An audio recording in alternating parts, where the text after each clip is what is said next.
हामीले एकता केन्द्र बनाएपछि सूर्यनाथ राण यादवको बारेमा पार्टीभित्र हाम्रै पार्टीभित्र जो कन्फ्युजन भनौँ न भ्रम थियो उहाँ को हो कस्तो हो भन्ने बारेमा त्यसलाई छानबिन गर्नको लागि म नेतृत्वमा नै थिएँ।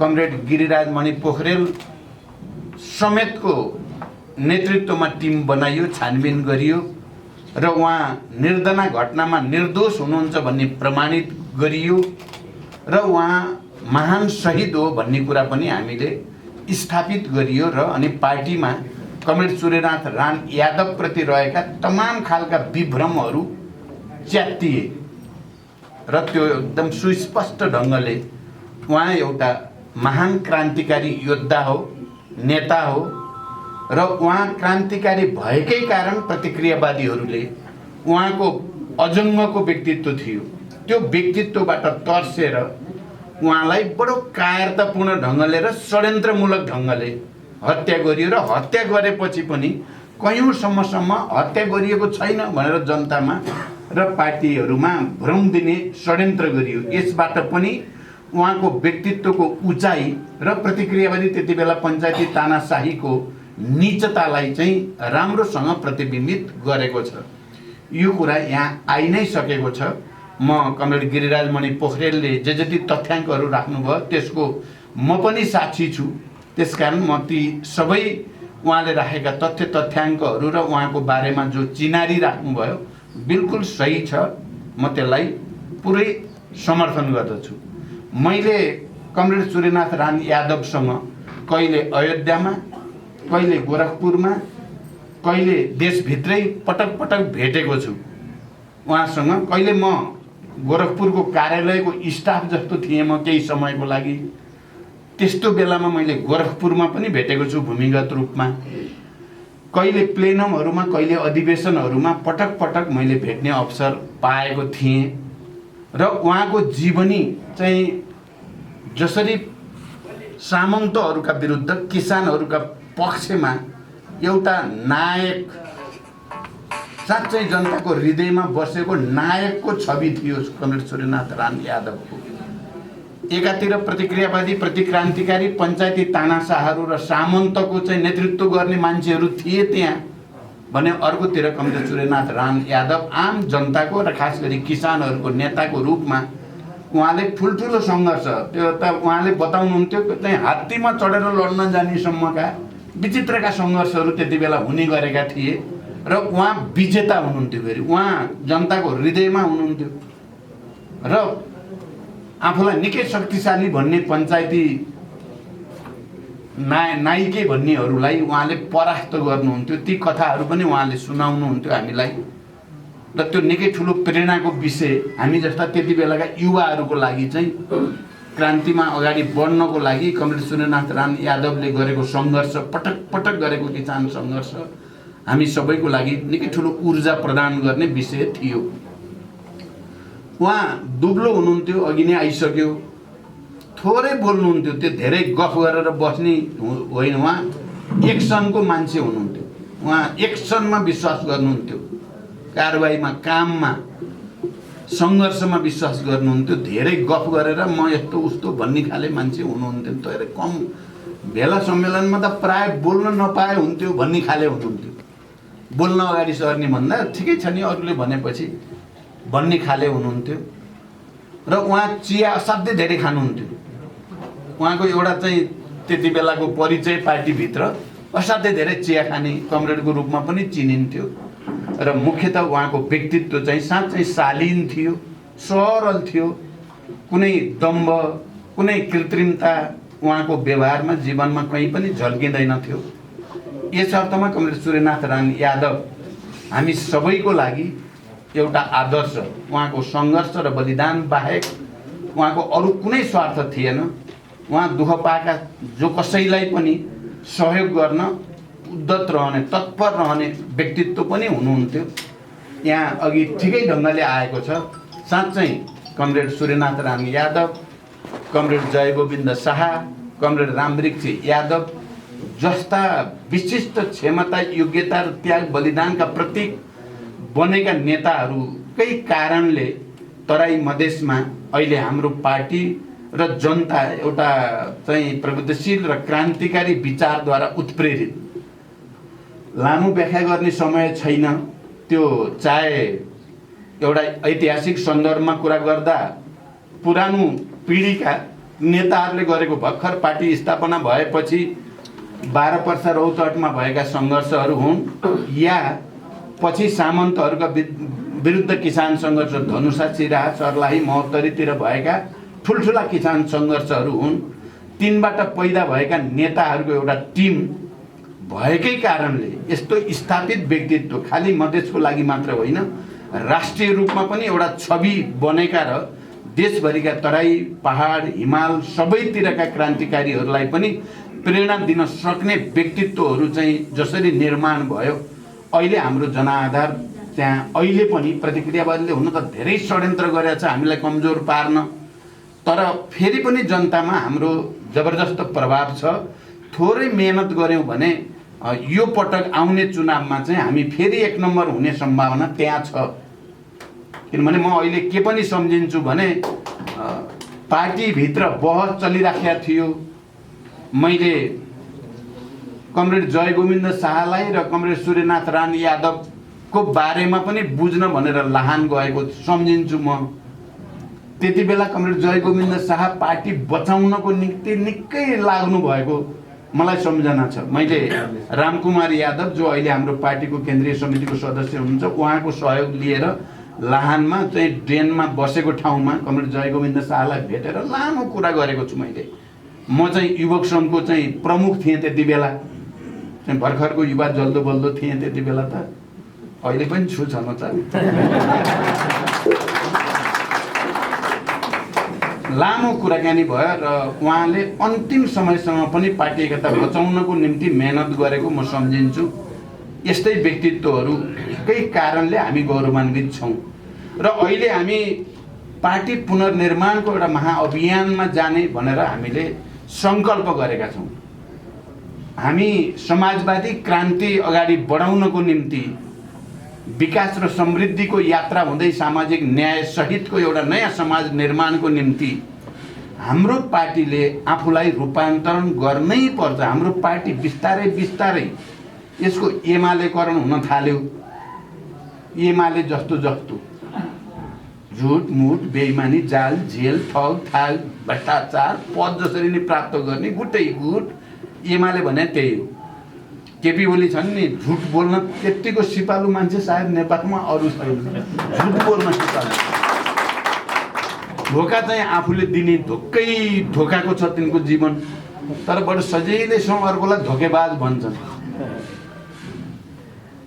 हो त्यस्तो खालको र पद प्रतिष्ठाको निम्ति विचार सिद्धान्त निष्ठा भन्नेलाई पोलेर खान चाहिँ एकछिन पनि गाह्रो नमान्ने मान्छेको जमात रहेछ त्यहाँ।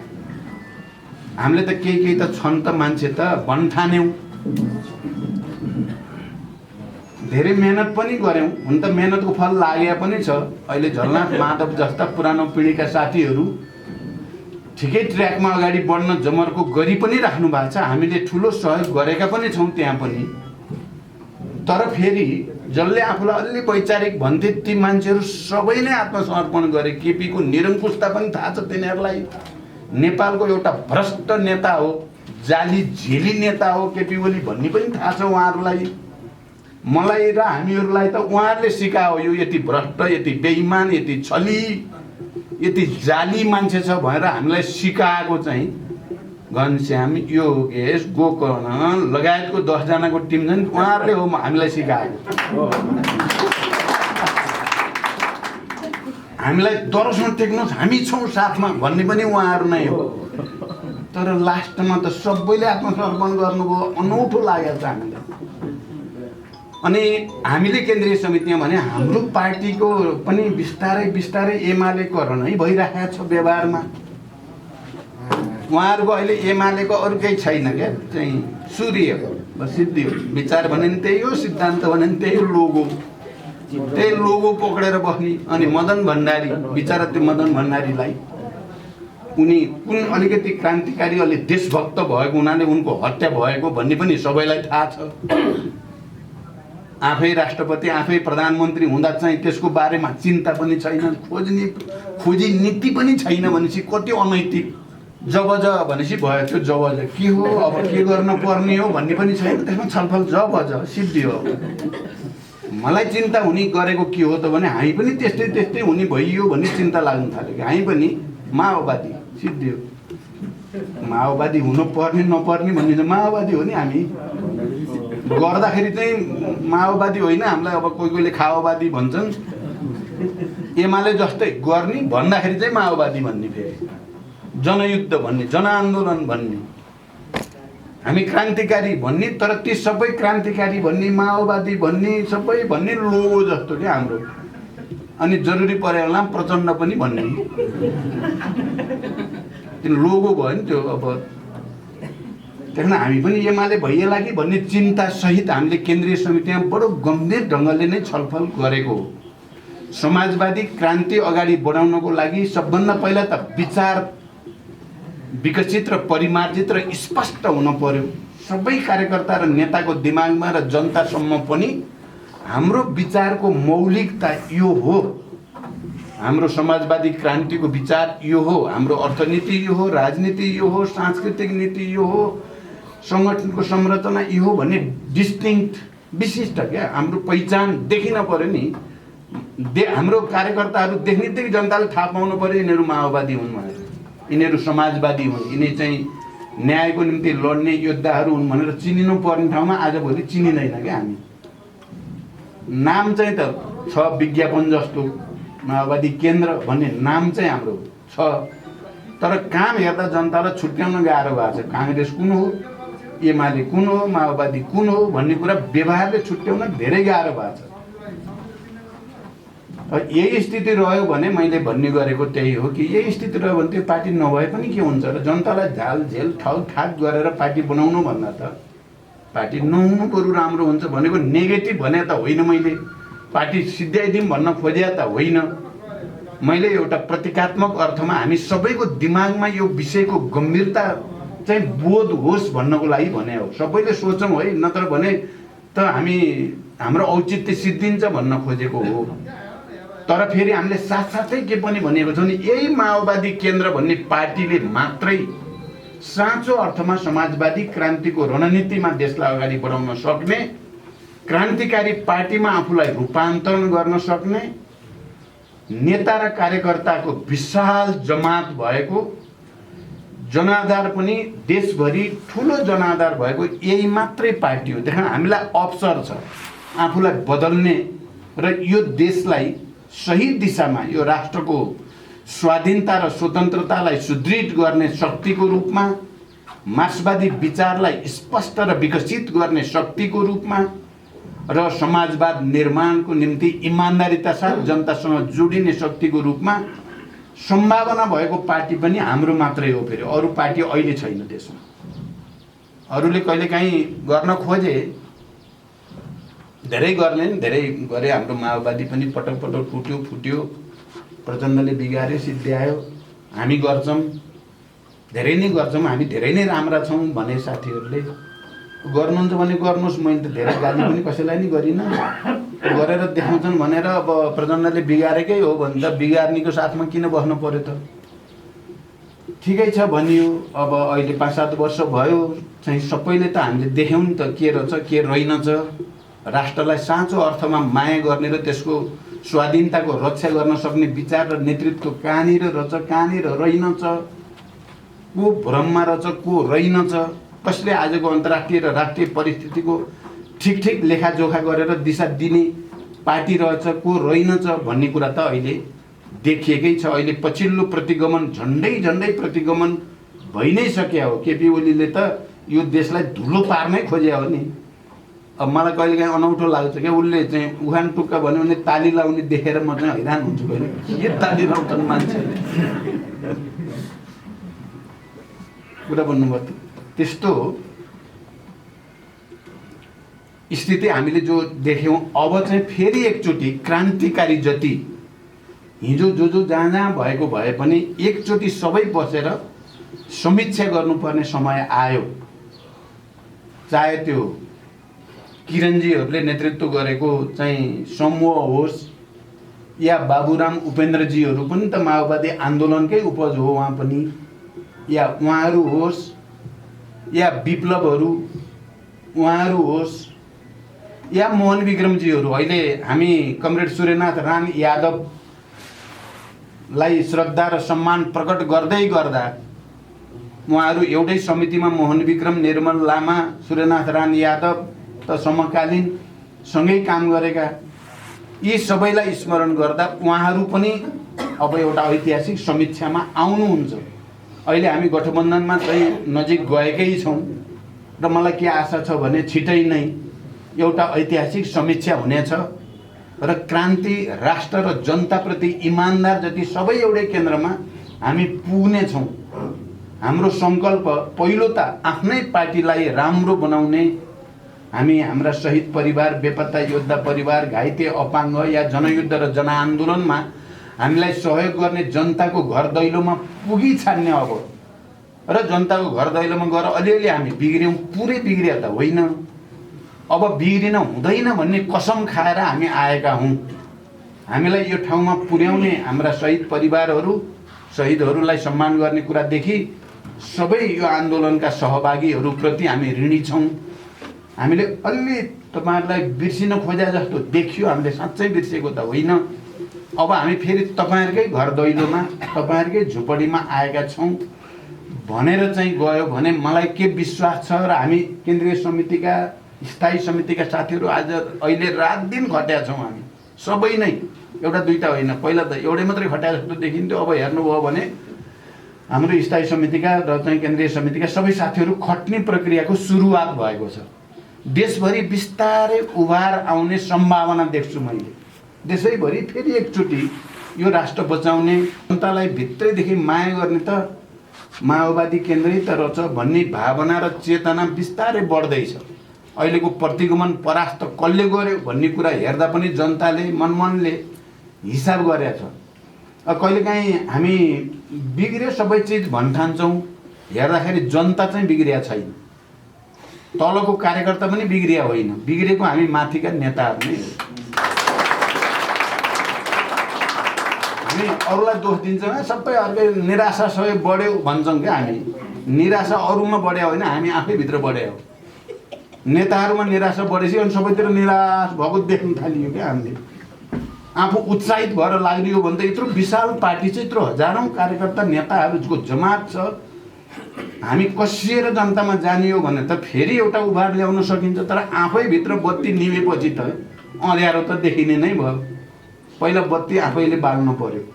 हामीले अरूलाई आलोचना बढी गर्ने गऱ्यौँ क्या, त्यसले गर्दा बिगाऱ्यो, उसले गर्दा बिगाऱ्यो भन्यौँ। पहिला मैले गर्दा बिग्रियो भन्नेबाट सुरु गरौँ। त्यसो भए हामी सबै सच्चिन थाल्छौँ। म सच्चिएँ भने त सबै सच्चिन्छ भन्ने ठान्यौँ भनेदेखि त्यहाँबाट एउटा प्रक्रिया सुरु हुन्छ। अहिले हामीले केन्द्रीय समितिले भन्न खोजेको कुरा त्यही नै हो। र हामी आफ्नो पार्टीलाई राम्रो बनाउने, जनतासँगको आफ्नो सम्बन्धलाई सुदृढ गर्ने, हिजो दुःखमा क्रान्तिमा साथ दिने सबैसँगको सम्बन्धलाई सजीव तुल्याउने र साथसाथै मित्रहरू पनि यो संविधानको पक्षमा हुने, राष्ट्रियताको पक्षमा हुने, गणतन्त्रको पक्षमा हुने, समावेशी समानुपातिकताको पक्षमा हुने सबैसँग मोर्चा पनि गर्ने। अहिले हामीले जो मोर्चा बनाएको छौँ, हामीले मोर्चा नबनाएको भए एउटा निरङ्कुश र तानाशाहको रूपमा आफूलाई श्री पाँचै जस्तो गर्न खोजेको केपीलाई बालुवाटारबाट चाहिँ गलत्याएर लान त सकिने थिएन बिना गठबन्धन त। हुन त केपी त्यस्तो मान्छे हुन्, मलामी जाँदा नि बाजा बजाउँदै नाच्दै हिँडिदिन्छन्, मान्छे दङ्गै पर्छन्, मान्छे फेरि दङ्गै पर्छन्। किनभने बालुवाटारबाट बालकोट जाने भनेको त हारेको कुरा भन्नुभयो त, सन्नाटा भएर बडो चाहिँ के भन्नु त्यसलाई निराश भएर के गर्ने, यस्तै हो फेरि कसरी आउने होला भनेर सोध्दै जान पर्ने ठाउँ पञ्चे बाजा बजाएर, ढिमे बाजा बजाएर मानव ठुलो जित हासिल गरेको थियो।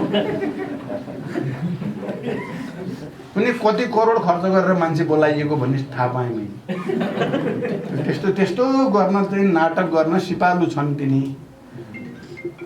अब हामी चाहिँ त्यस्तो नहौँ भन्ने हो कि हामी त्यस्तो हुन नपरोस् हामी साँचो अर्थमा राष्ट्रप्रति, जनताप्रति, सिद्धान्तप्रति निष्ठावान हुन पाइयोस् र त्यसो हुँदै हुँदै मर्न पाइयोस्। हामीले अहिले केन्द्रीय समितिमा गरेको सङ्कल्प त्यही हो।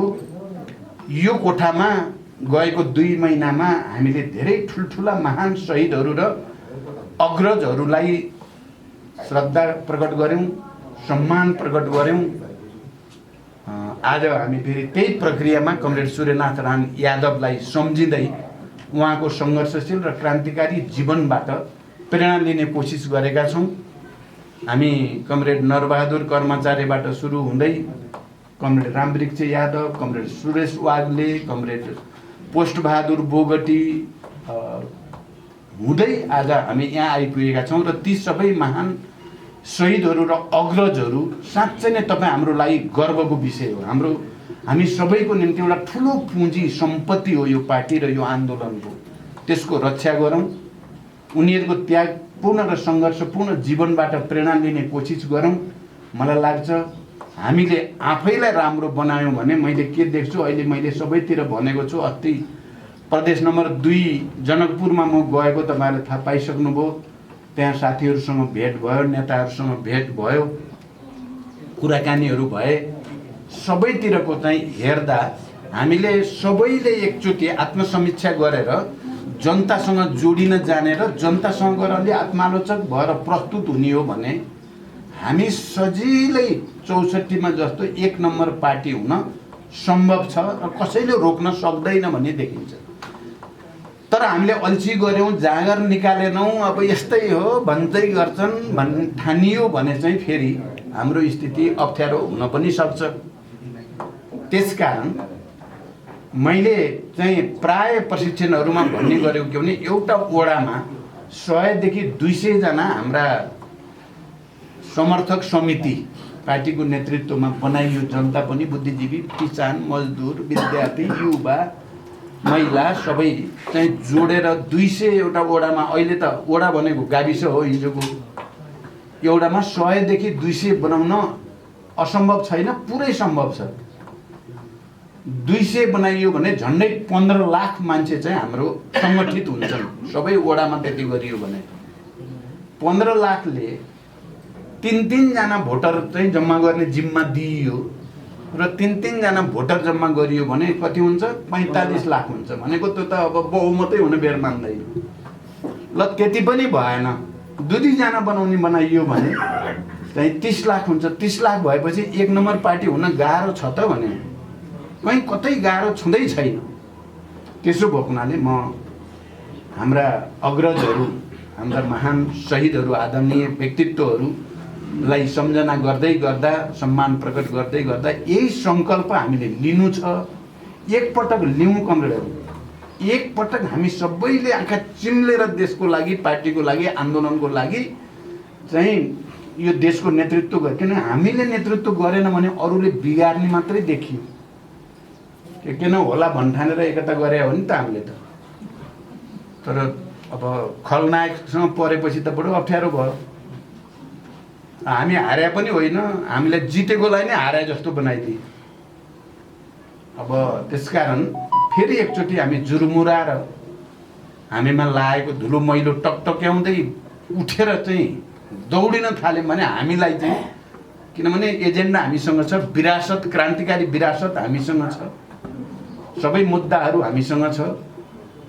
अहिलेको प्रतिक्रान्ति रोक्नमा चाहिँ एउटा कुराको कारणले हाम्रो पार्टी मात्रै छ भन्ने हामी यो कुनै घमण्ड र अहङ्कारको कुरै होइन। केपीले प्रतिनिधि सभा, जनताको सार्वभौम प्रतिनिधि सभालाई निर्ममतापूर्वक विघटन गरेकै हो। के कारणले अहिले पनि भन्छन् उनले, के भन्छन् त भन्दा पार्टीभित्र मलाई काम गर्न दिएनन्, झगडा गरे, त्यसो भएर विघटन गर्थे। पार्टीभित्रको झगडाले चाहिँ जनताको प्रतिनिधि सत्ता विघटन गर्न पाइन्छ? न संविधानले दिएको छ, न ऐन कानुनले दिएको छ, न नैतिकताले दिएको छ। मन परी आफू गर्ने। अनि पार्टीभित्र चाहिँ बहुमत अर्कोतिर भएपछि छोड्न पर्दैन थियो उनले। अनि उनी नैतिकताको कुरा गर्ने। मलाई त यति चाहिँ जलन भएको छ नि, यस्ता मान्छे, यस्ता पाखण्डी, डबल डिलर, ठाउँहरू चाहिँ अझै फेरि मान्छेलाई चाहिँ ताली पिटाउँदै दिइराखेको देख्नु यो ताली पिट्ने देखेर पनि हैरान हुन्छ गर्नु हुने काम गरे हो। अनि हामी निक्ल्यौँ छुट दिँदैन मर्दै नमरेको मान्छेलाई मर्यो भन्न पाउँछन् केटी ओलीले विघटनै हुनै नसक्ने संसदलाई विघटन गरे भन्न पाइन्छ बचाएर देखाइन्छ भनियो जनताले साथ दिन्छन् भन्ने विश्वास थियो तर त्यति नै छिटो त्यति धेरैले साथ दिन्छन् दिँदैन अलिअलि डाउट पनि थियो तर माघ 28 गतेसम्म जाँदा त लाखौँ जनता मानौ 62-63 को आन्दोलनमै आए जस्तो गरी आए जनता त त्यसपछि त कसैको तागत भएन नि चाहिँ अब केपीलाई ठिक हो भन्न त हामीले जित्यौँ दोस्रो पटक गठबन्धन बनायौँ हामीले जित्यौँ अब सिद्ध्याउन खोजेका छन् षड्यन्त्र धेरै छ यहाँ गर्ने अनेक तर ती सबलाई असफल बनाइन्छ तपाईँ हामी एक भएर अगाडि बढेपछि कसैको केही लाग्दैन हामीसँग हजारौँ शहीदहरूको पारिजात कवियत्री पारिजातले भने जस्तो कहाँ मर्दा छन् र शहीदहरू तिनीहरू त नारा भएर भित्तामा लेखिँदा रहेछन् के जुलुस भएर हिँड्दा रहेछन् भने जस्तै हो मार्क्सले भने जस्तो शहीदहरूले त हजारौँ क्रान्तिकारी जन्माउँछन् कहाँ मर्छन् र शहीदहरू भने जस्तै हो यही कुरा बुझौँ यति भन्दै भन्न त धेरै रिस उठेको छ केटीसँग मसला छ तर समय छैन धन्यवाद कमरेड